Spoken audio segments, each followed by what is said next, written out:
lights out for the curfew of your body, soul, and mind.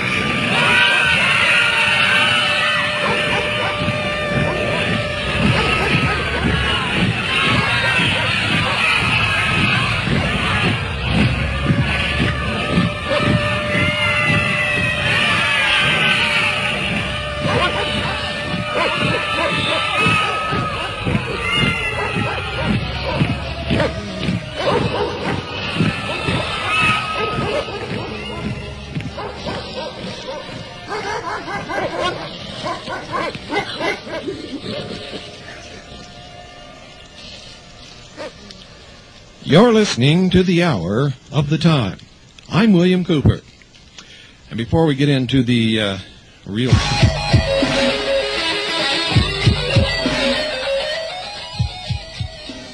Boy, that took me by surprise. I don't know about you.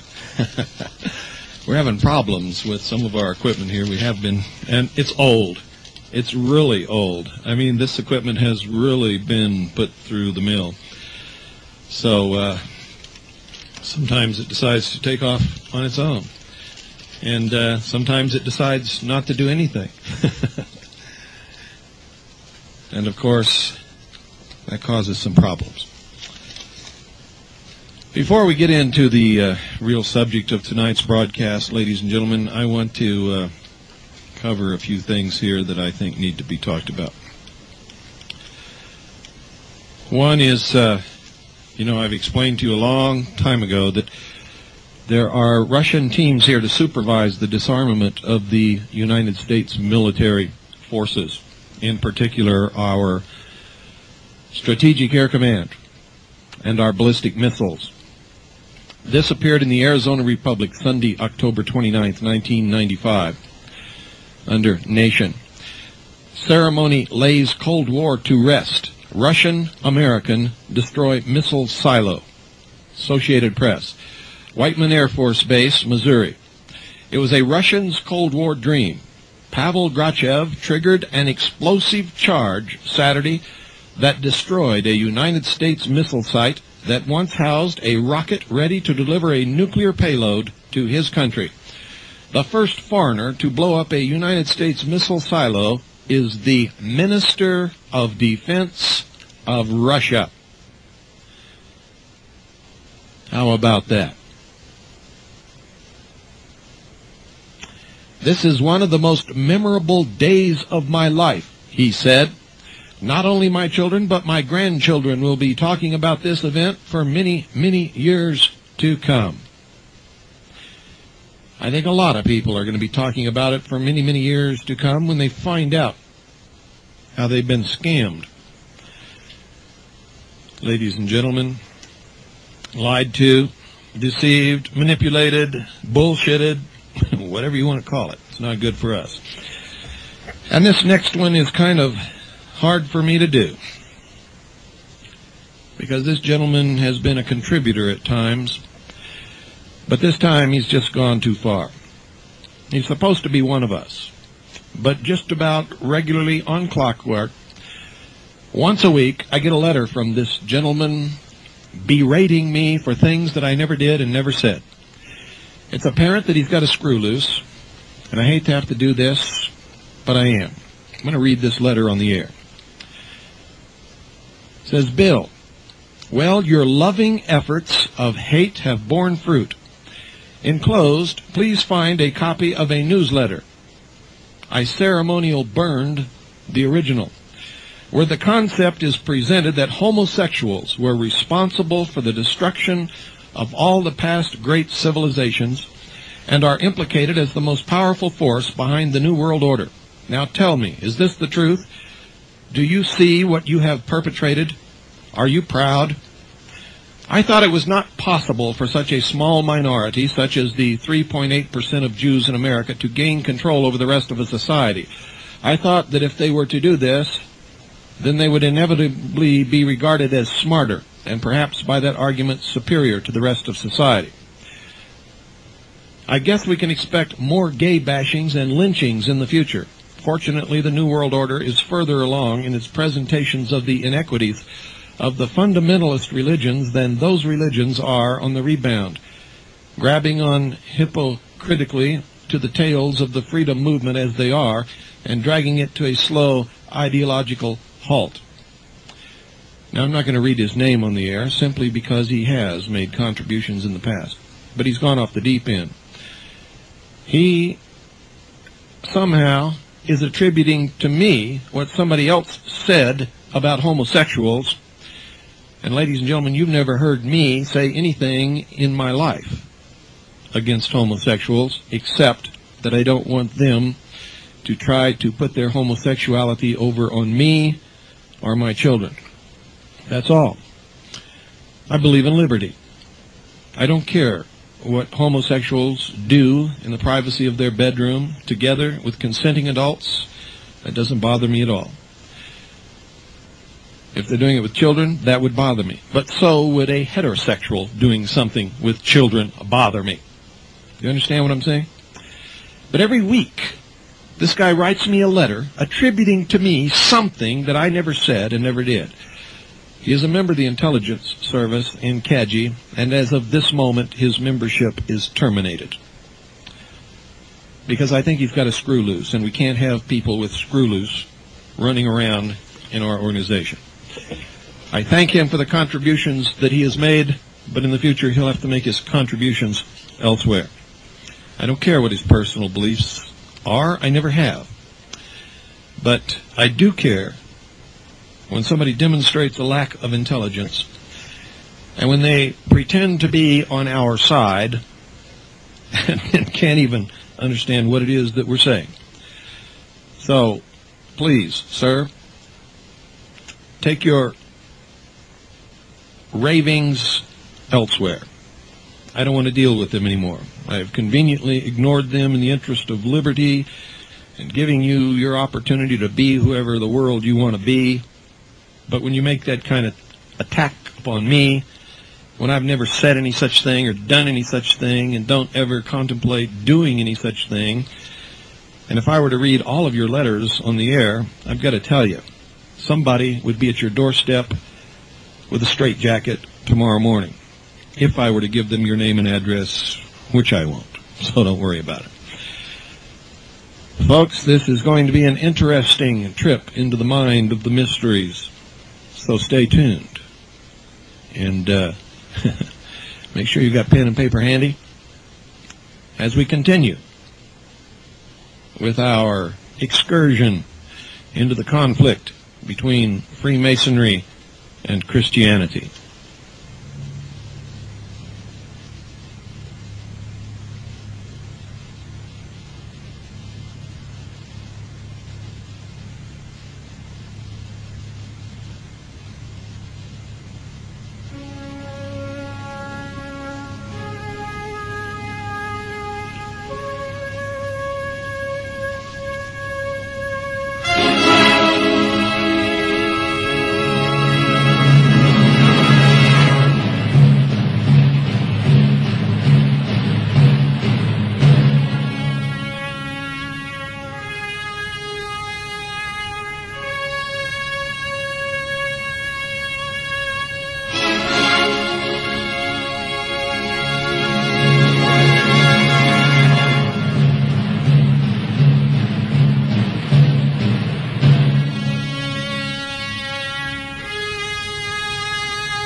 Tonight's subject, ladies and gentlemen, is the Philosopher's Stone, what it is and how it is made.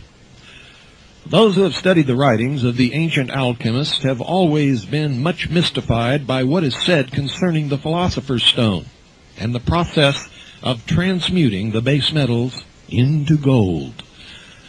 These claims have naturally given rise to a great deal of vague speculation.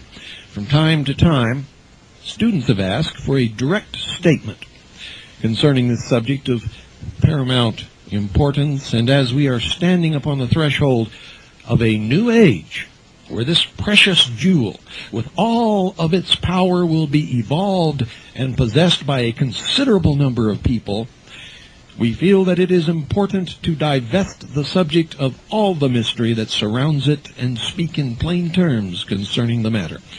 Then, all who really wish to take the trouble involved, for it involves arduous labor, nothing worth having ever gained without cost, may know how to make for themselves this great gem.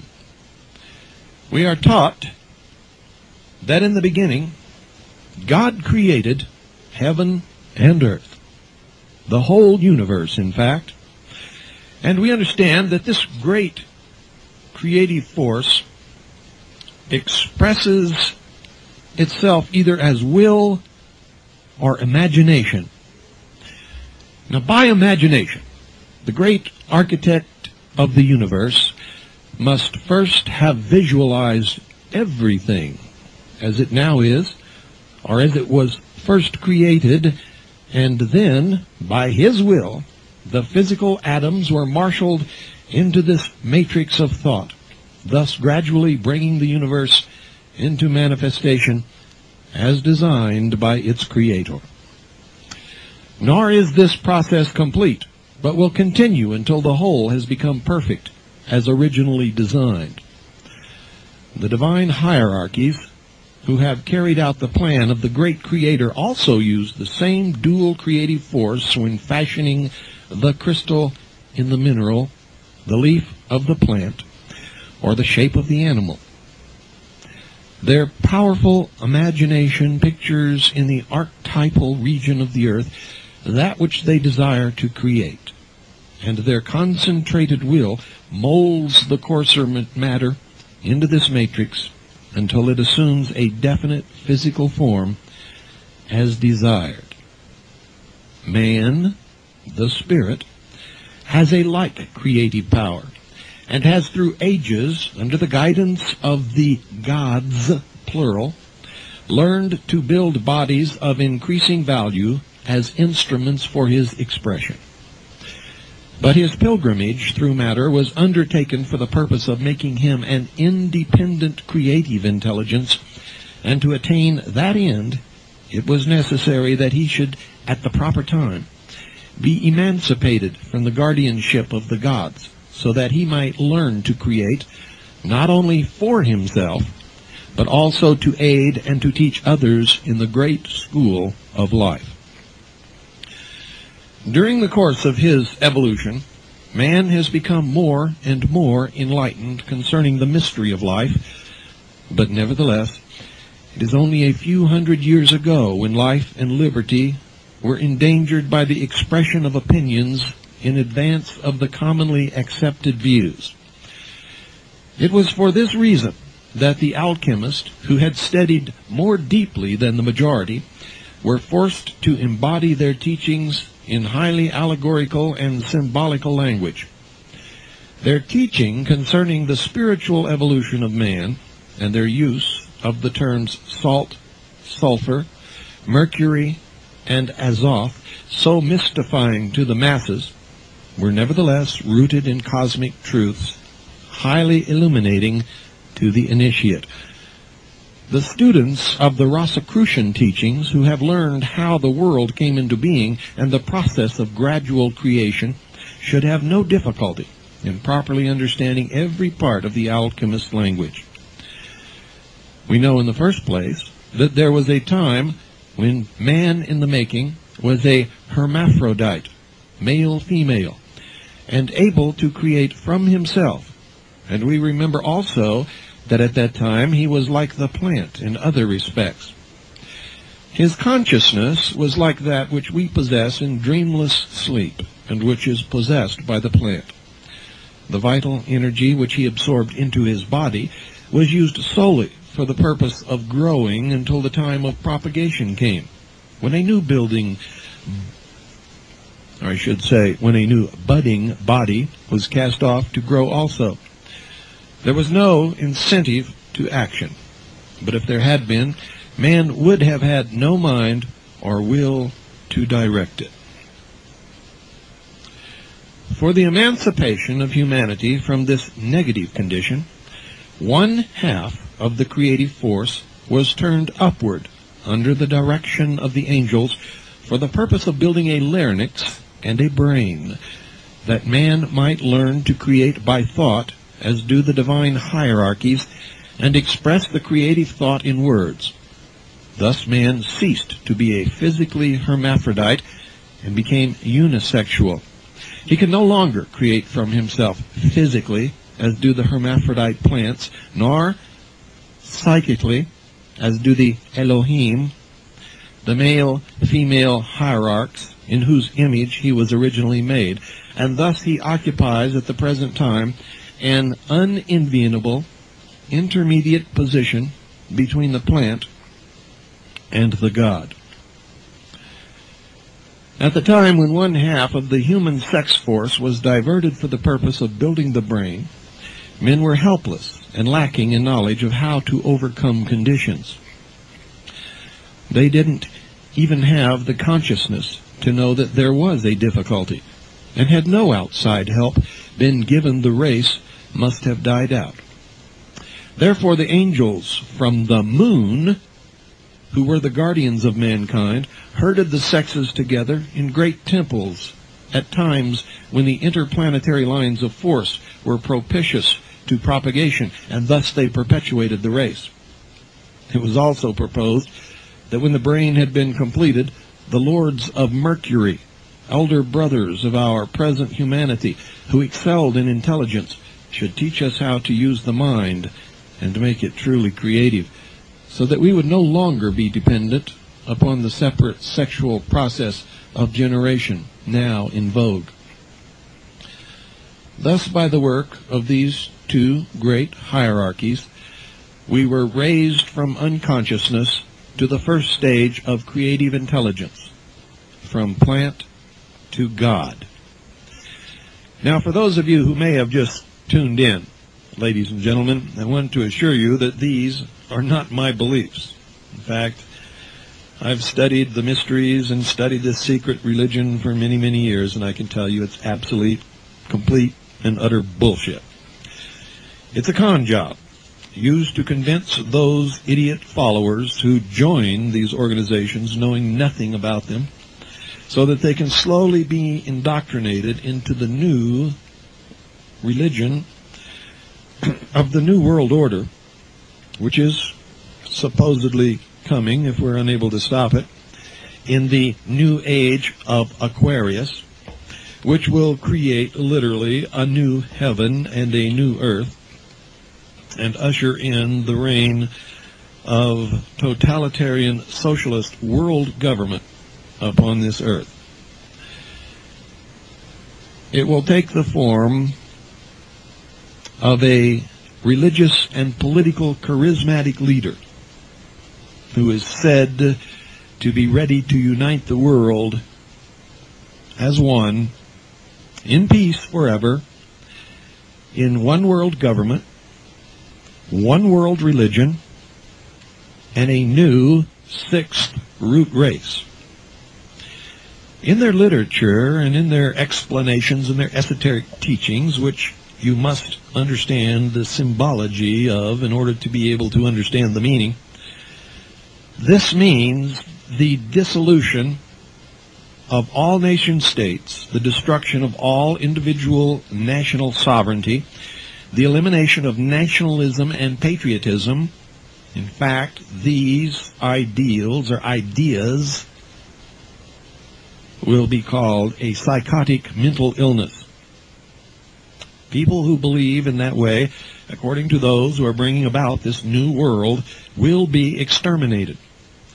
It means the elimination, the destruction of all of the world's religions, or the combining of those religions into one. which will be the secular humanist religion, the profundity, if you will. I don't even know if that's a word, but it sounds good. That man himself is God. You see, they believe in the Luciferian philosophy, and they believe it as a metaphor. Those of you who are teaching that these people believe that there is a devil and they worship this devil, you don't know what you're talking about. These people don't believe in the God. They don't believe in the devil. They don't believe in Jehovah. They don't believe in Satan. They don't believe in any of that stuff. These tales to them are metaphors which explain the evolution of man through the use of his intellect to the position where man himself is God. And it goes something like this. Man was held prisoner in the Garden of Eden by an unjust, vindictive God named Yahweh, or Jehovah. And by the way, there are many other names for that God in their religion. And God told man not to eat of the fruit of the tree of the knowledge of good and evil, or he would surely die. Lucifer sent his agent Satan, and many people believe that the two are the same. And I believe that also in the symbology of the religious mysteries. And Satan told Eve that God had lied to her, that if she ate of the fruit of the tree of knowledge of good and evil, she would not surely die, but would become as gods.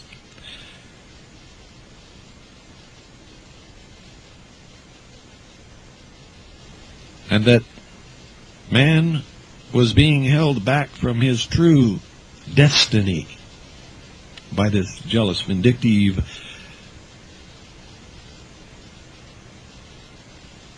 God who had enslaved man in the Garden of Eden.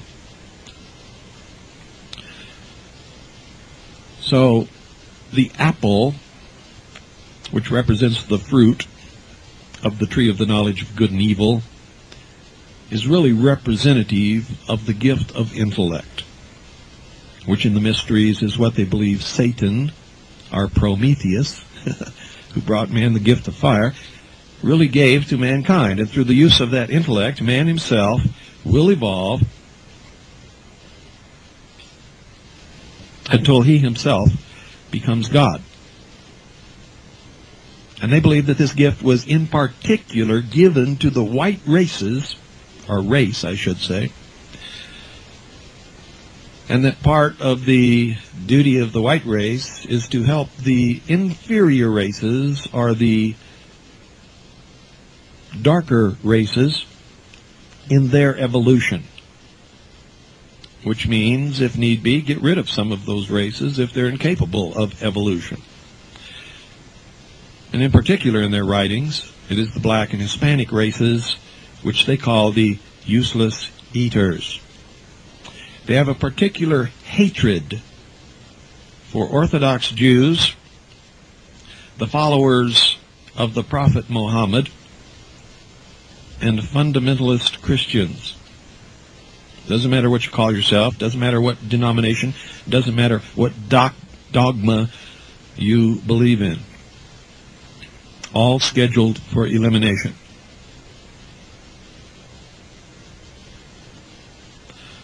I guarantee you the world is going to change, ladies and gentlemen.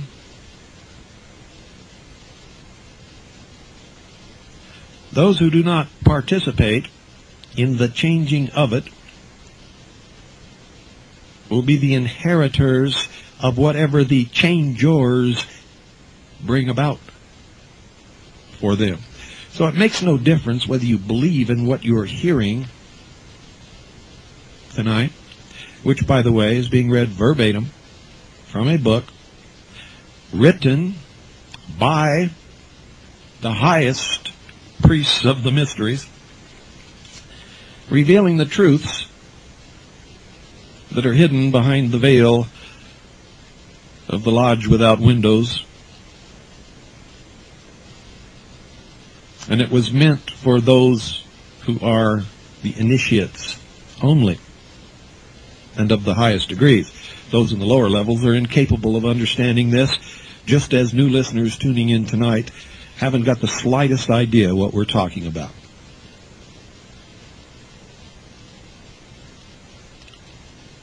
The book is called Freemasonry and Catholicism. It is about the war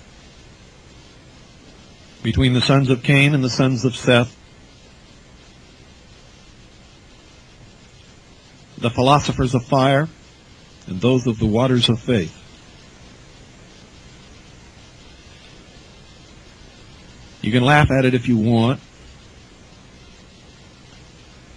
If you're an atheist, you can say it means nothing if you wish. If you're a Christian, you can turn off your radio and refuse to hear it. If you are one of the philosophers of fire, you can become angry because your secrets are being revealed on the radio. But let me tell you this, do not discount its power or its meaning. For those who are bringing about the new world order, the new heaven and the new earth, believe it. They are in power. They are in control. And if they believe it, it doesn't make any difference whether you believe it or not, whether you think it's funny or serious. It will affect you. And that is the most important thing. You cannot venture upon a field of battle if you know nothing about your enemy, about his culture, about his beliefs, about his religions, about his battle tactics, about the weapons that the enemy uses. You see, these people fully intend to enslave the human population of the earth and keep them chained to a computer in an economic system of cashless debt forever, with total control of all sources of information,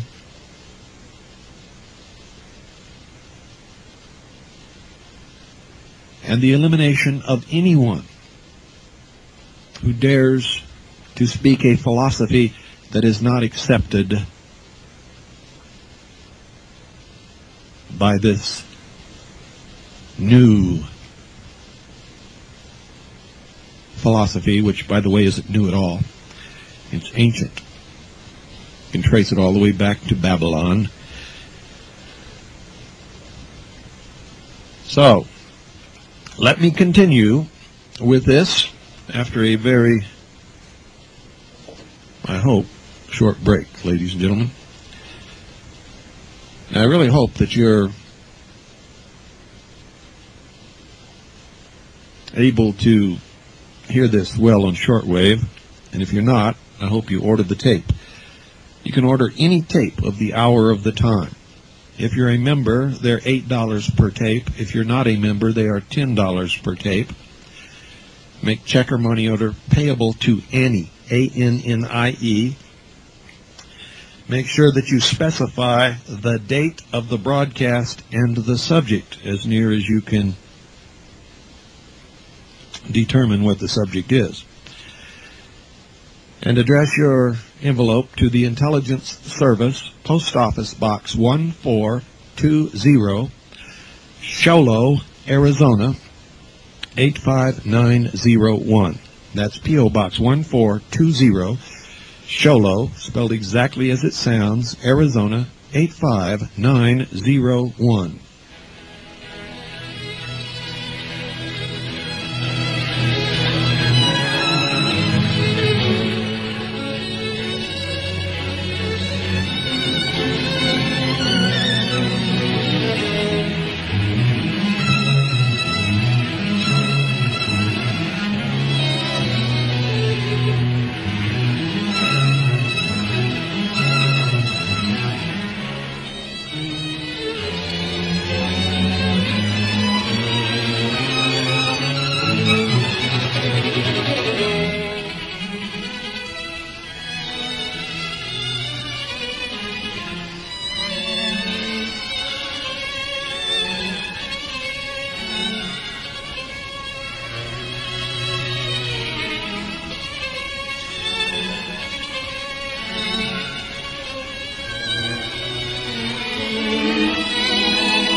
Ladies and gentlemen, you're listening to the Hour of the Time. I'm William Cooper.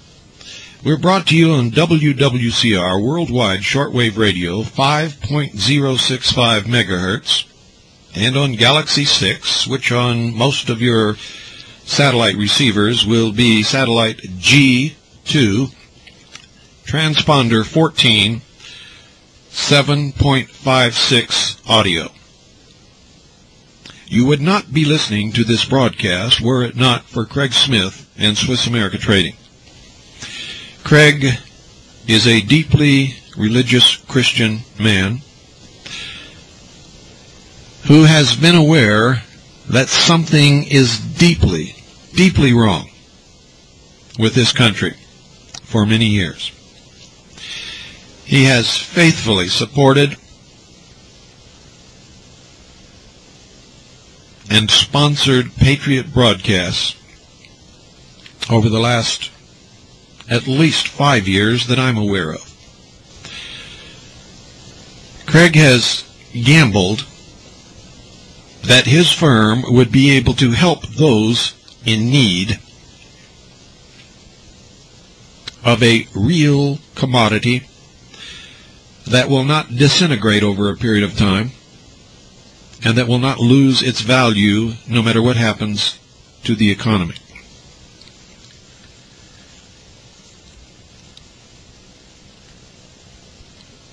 By sponsoring broadcasts such as this, he has pigeonholed himself and lost an awful lot of business. He has been attacked viciously by the newspapers for sponsoring this broadcast in particular, and also other patriot and religious broadcast programs. One of the things that I have noticed over the years in dealing with, quote, patriots, end quote, is that there seems to be something lacking in their process of logical thinking, and they can't understand why they lose an awful lot of these battles. If you look at what the socialist and the liberal political establishment does in order to further their causes, it is no longer a mystery, because they back their causes with lots of money and lots of work and lots of volunteering of their own time. Patriots, on the other hand, very seldom volunteer anything unless there's a buck in it for them, very seldom back their own causes, and would rather look around to find the cheapest deal and buy it from their enemies rather than support someone who supports programs like this, who bring them information that they could not ever hope to dig out in their lifetime by themselves. Now that's a paradox, because I can tell you right now, you cannot hope to win if you practice that kind of behavior. Yet just about all of these people that I converse with tell me that they expect to win, mainly because, quote, the good book tells them what the outcome is going to be, end quote. And I'm telling you right now, that kind of thinking will get you buried and will ensure that you lose the battle. I don't care what you believe. That's the truth. Now, I'm going to give you a phone number, and I'm going to tell you right now, if you appreciate the information that is brought to you by this broadcast in particular and the others that are sponsored by Swiss America Trading, you had better support Swiss America Trading, which means if you're in the market for gold and silver or platinum or any precious metal in any of its various forms, for whatever reason you want these precious metals, whether it's to protect your assets, which is what I recommend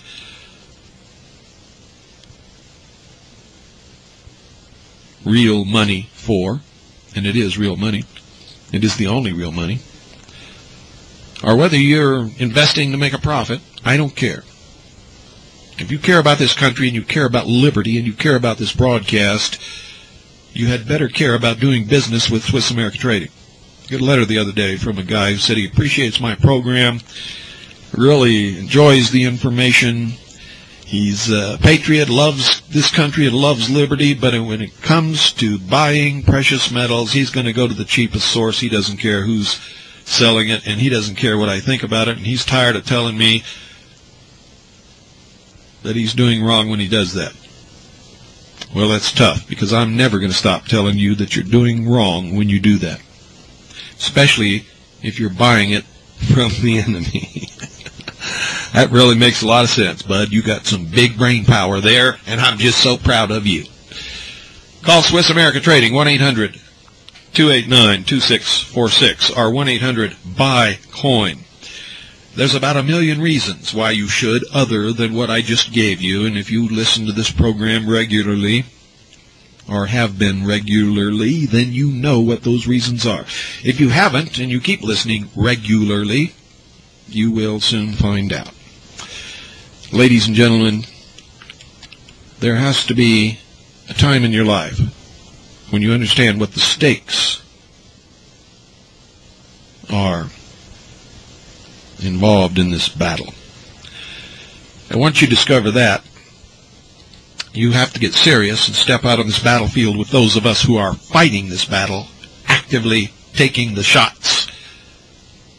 For the rest of you, who for the most part sit on your couch and cheer us on, or maybe not even that much. 1-800-289-2646. Time is running out. The timetable calls for a new world with the new millennium. And if you can count, that means you got 5 years, bozo. 1-800-289-2646. Do it now. You'll be glad you did. And while you're sitting there thinking about it, look around the room at the faces of your loved ones. And if you're one of those loved ones, ask the head of your household if they have taken the necessary steps to preserve what you have taken so many years to earn.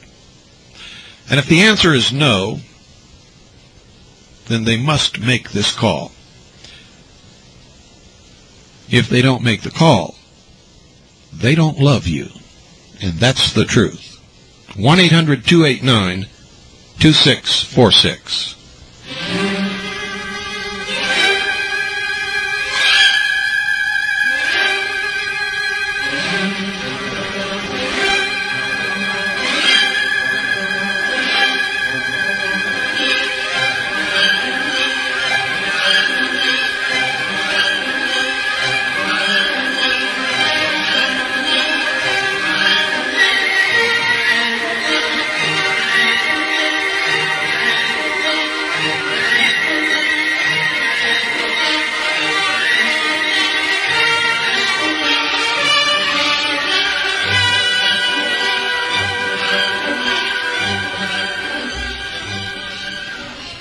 Thus, by the work of these two great hierarchies, we were raised from unconsciousness to the first stage of creative intelligence, from plant to God.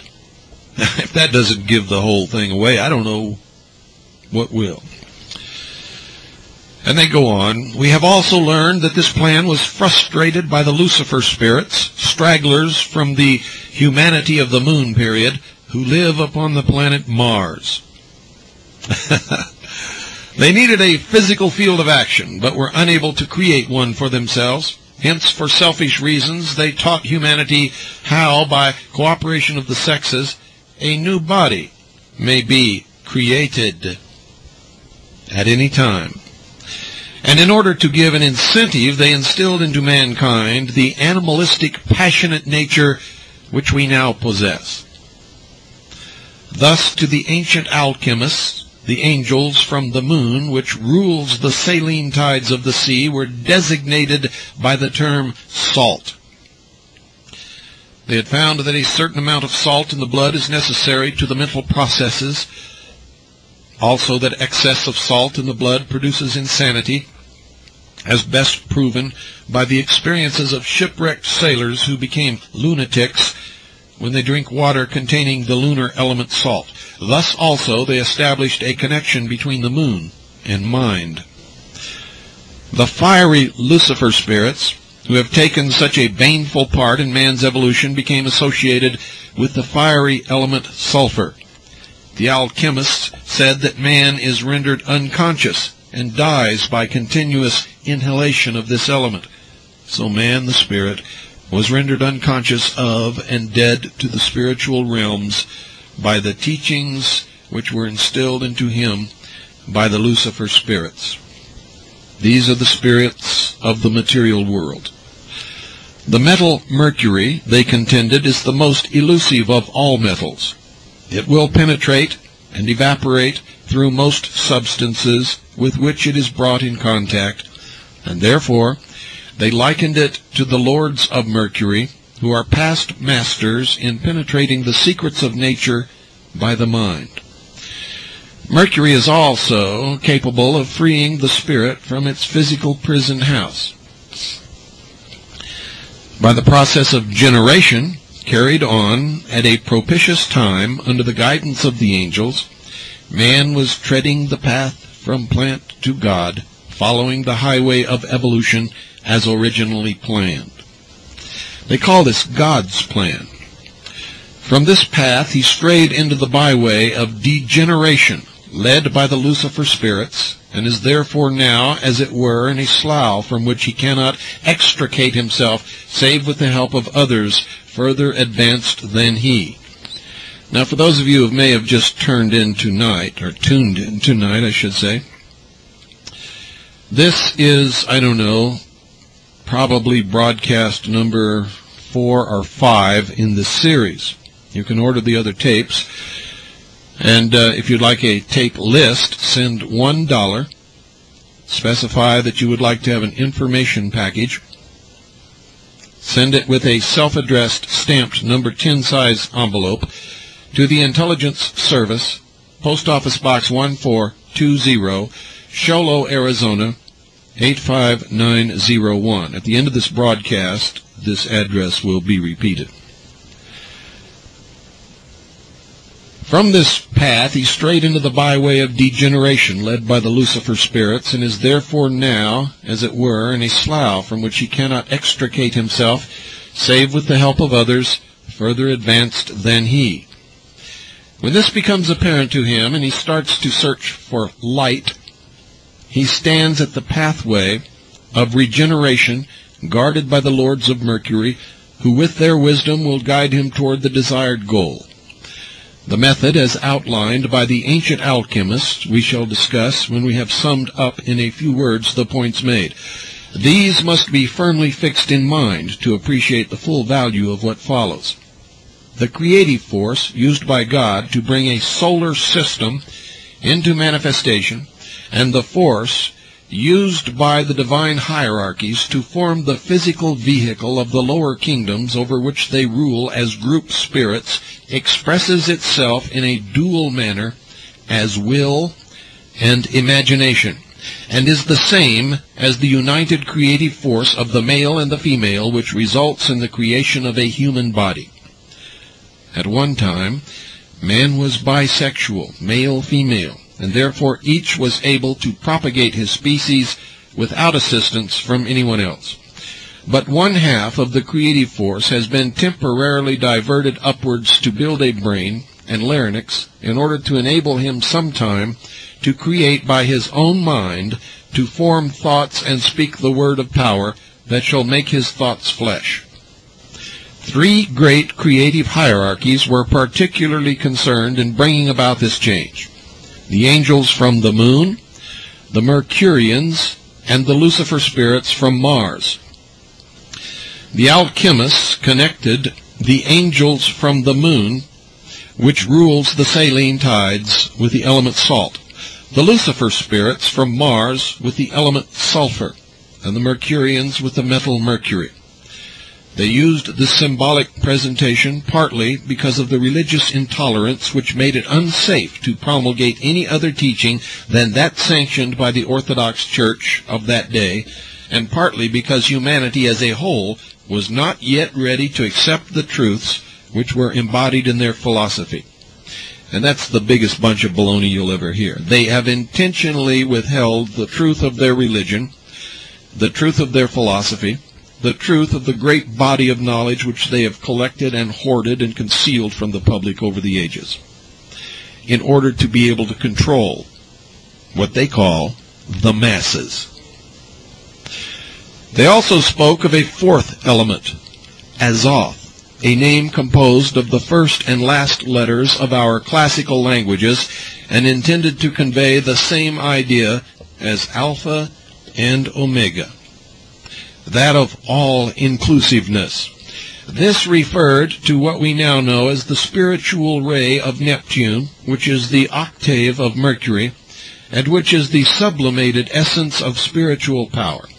The alchemists knew that the moral and physical nature of man had become gross and coarse on account of the passions inculcated by the Lucifer spirits, and that therefore a process of distillation and refinement was necessary to eliminate these characteristics and elevate man to the sublime heights where the splendor of the spirit is no longer obscured by the coarse coating which now hides it from view.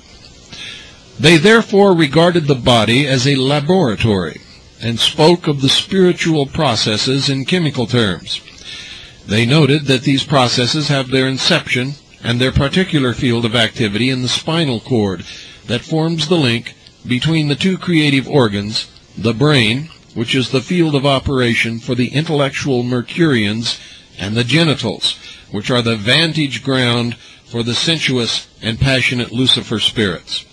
Now this is the truth of alchemy, ladies and gentlemen. Not too long ago, on the Tom Valentine Show, Radio Free America, he had a man on there who was trying to tell you that he had actually discovered the secret of the alchemists and could turn lead into gold.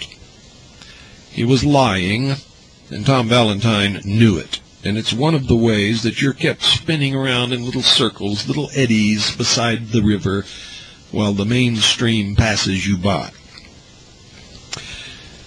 The truth is alchemy had nothing to do with lead or gold or silver or iron or any of those things or even chemistry.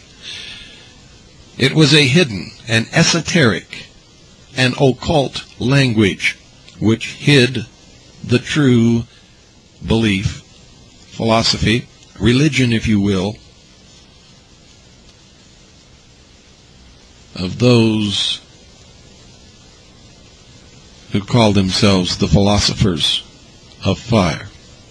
Those who burn their enemies, like they burned the Branch Davidians in Waco, Texas, and the Move group in Philadelphia, and tried to burn the Weaver family.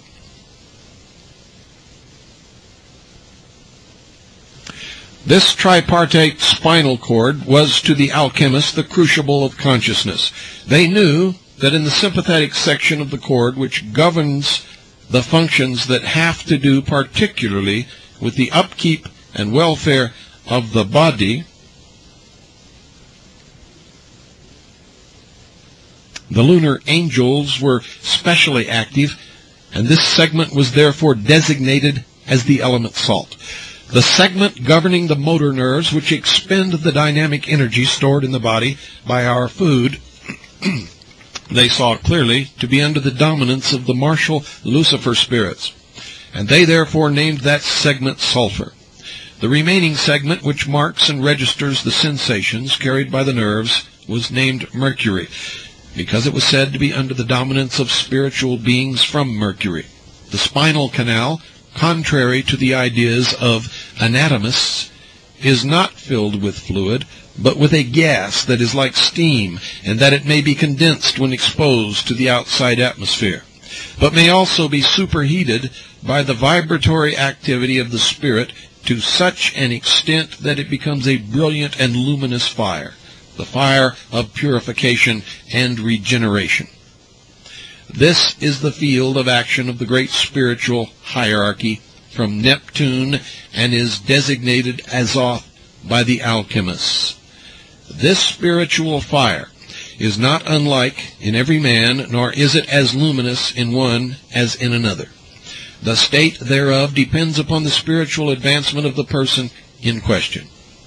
When the aspirant to the higher life had been instructed in these mysteries of symbolism, and the time had come to speak to him plainly, the following teachings were communicated to him, not necessarily in these words, nor in this manner, but at any rate he was given to understand, and it was made clear to him, that anatomically man belongs to the animals, and that below that kingdom in the scale of evolution are the plants.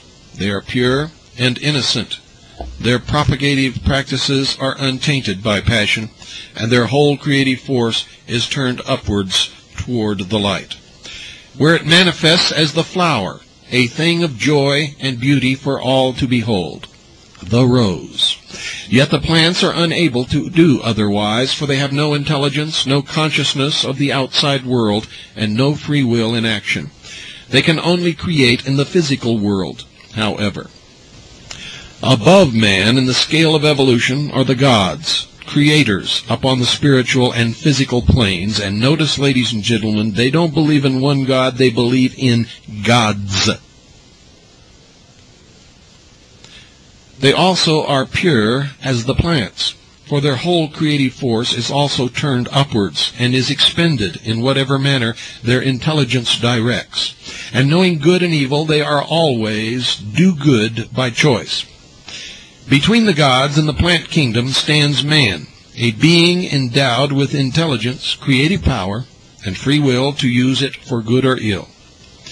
At present, however, he is dominated by the passion instilled by the Lucifer spirits, and sends one half of his creative force downward from the light to gratify his senses. In his innermost soul, he realizes that this is wrong, and hence he hides his creative instinct in shame, and is outraged when it is dragged into the light. This condition must be altered ere spiritual progress can be made, and therefore you must carefully consider the similarity between the chaste plant and the pure spiritual gods, who both turn their whole creative power upwards toward the light. In the course of evolution, you have risen above the plant, which has creative power only in the physical world, and have become like the gods, possessing creative power on both the mental and physical planes of being, besides intelligence and free will to direct it. This was accomplished by the diversion of one half of your sex force upwards for building a brain and larynx, organs which are still fed and nourished by this uplifting half of the sex force. But while the gods direct their whole creative force to altruistic purposes by the power of mind, you still squander one half of your divine heritage upon desire and sense gratification. If, therefore, you would become as they, you must learn to turn your whole creative energy upward, to be used under the direction of your intelligence entirely. Thus only can you become as the gods, and create from yourself by the power of your mind and the great word, whereby you may speak the creative fiat, remembering that physically you were once hermaphrodite, like the plant, and able to create from yourself.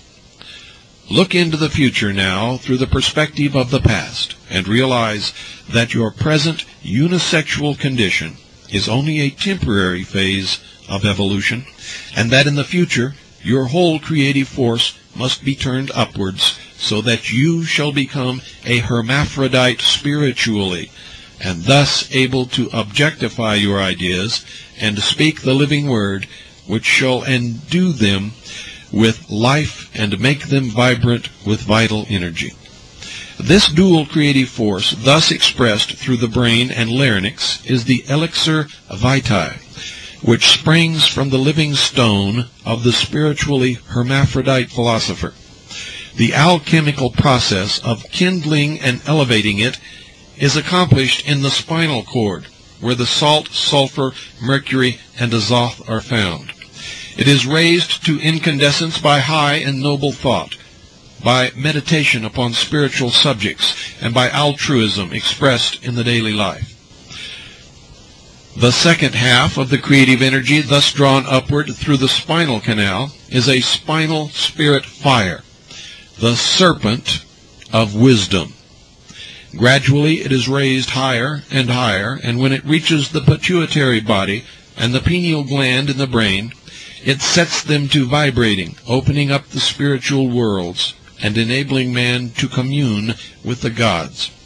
Then this fire radiates in all directions and permeates the whole body and its auric atmosphere, and man has become a living stone whose luster surpasses that of the diamond or the ruby. He is then the philosopher's stone. Folks, don't be worried about the government collapsing or anything happening over the weekend or on Monday. This is a normal political process. And if the budget is not approved, some people will be laid off. A lot of political pressure will be placed upon whoever is stopping the budget from being approved, and then it will be approved, and then life will go on as always. Good night, and God bless you all.